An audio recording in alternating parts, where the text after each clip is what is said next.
BXB. It's in the game! It's always fun when a genre of game is brought back seemingly from the dead or obscurity and presented to us in a fresh, new, and exciting way. And that is what Hyper Awesome Entertainment has done with Dungeon Punks. Now, this is, as they would call it, as they would describe it, a tag team brawler RPG. And it's not exactly the same as the action RPGs from yesteryear that you may remember, the Streets of Rage and Golden Axe type games, but its DNA, the DNA of those classics, is clear within Dungeon Punks. So let's, without further ado, get into a review of Dungeon Punks proper and really talk about what makes this a kind of unique experience on consoles and the PC of today. So Dungeon Punks, I like saying that. Have you noticed? I just like it's a fun title, isn't it? Dungeon Punks. It kind of says it all in one way. It's got this classical connection to games of yesteryear, and as you can see from this art style, it's got a more polished, cartoony look to it than you might expect. But it definitely feels like something inspired by Streets of Rage or Golden Axe, as you see me browsing the shop here before we get into the meat of the game, the combat. Now, the combat of Dungeon Punks immediately is quite familiar. It's side-on, it's left to right scroller, but immediately beyond that there is so many levels of depth that become apparent. Now, this is me in a team selection screen, and that is a very important part of Dungeon Punks, your team makeup, because one of the coolest features of the game is that you have a tag team style fighting mechanic, both of which are different health and different mana and different spells, and it's all about switching your members in at different times to activate combos, almost like sort of a Marvel vs. Capcom type game. And that's just one of the extra additions that Dungeon Punks brings to this sort of side-scrolling action and beat 'em up. That really sets it apart.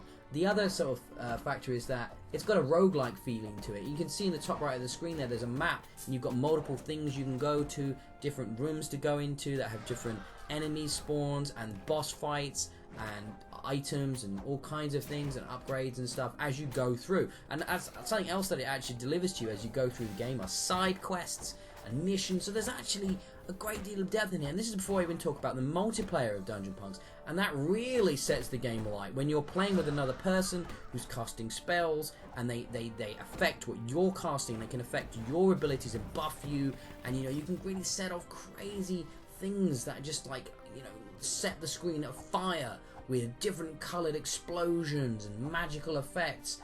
It's a really crazy experience. Now, this is some video I captured early on with me trying to grasp how to heal my teammates and failing to understand it, but this is a very, very early in the game, so please forgive my ineptitude as I play, because there are a lot of things going on within Dungeon Punks, and it can be a little bewildering, especially when you first start off, to get into grips with all the mechanics and everything you can do in this game. Again, let me clarify, this footage that you're seeing here is me playing alone, though I did play extensively as well with some friends of mine, and it was riotous. I mean, the fact is, Dungeon Punks has the game set by default to friendly fire on, so you need to be careful as to where you swing things, though you can change that mode. Another thing that Dungeon Punks does is it sets control method to digital, to your D-pad rather than analog.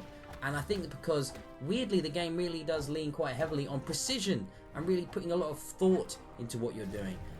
Thought into everything that you do. You've got, leveling up that sort of progresses your character, different magical spell loadouts. You've got different equipment you can buy for your different characters. All the different characters play differently, so you need to really think about the build, about what you take in with you. Obviously, there's lots of status effects and crazy stuff going on. It almost feels at times that Dungeon Punks has got too many ideas. But the more you play, the more you will take away from it. The deeper the experience will get, and that's, I think, a really cool kind of game for this. I mean, what could have been a very simple left to right beat 'em up game is actually got layers of it, roguelike elements, RPG elements, multiplayer stuff, different spell combinations. There's a lot going on, and I found it a lot of fun. So I think this draws me to the end of the review here of Dungeon Punks. What I can say is, if you're looking for a slightly different and immediately accessible action RPG experience on consoles, I think it goes without a doubt that Dungeon Punks should be at the top of that list. And beyond that, there is depth, and replayability to this game. I'm not even really talked about the joust mode where you get to fight other players, not just like work to cooperative with it. There's honestly so much in here that your head will spin and your value for money will certainly be sated in the best way possible. So I think it's really cool to see, you know, this genre revitalized and brought back to the modern consoles. I do think, looking at it, watching my video as I play here, the art style is a little take it or leave it, a little bit like it's gonna either engage you or leave you dry. I quite like the cartooniness of it. You know, the presentation of the game in general is very humorous, with some funny writing and characters that you meet throughout. It's very sort of knowing, and you know, I like this game quite a lot. So let's give Dungeon Punks 4 out of 5 stars. BXB. It's in the game.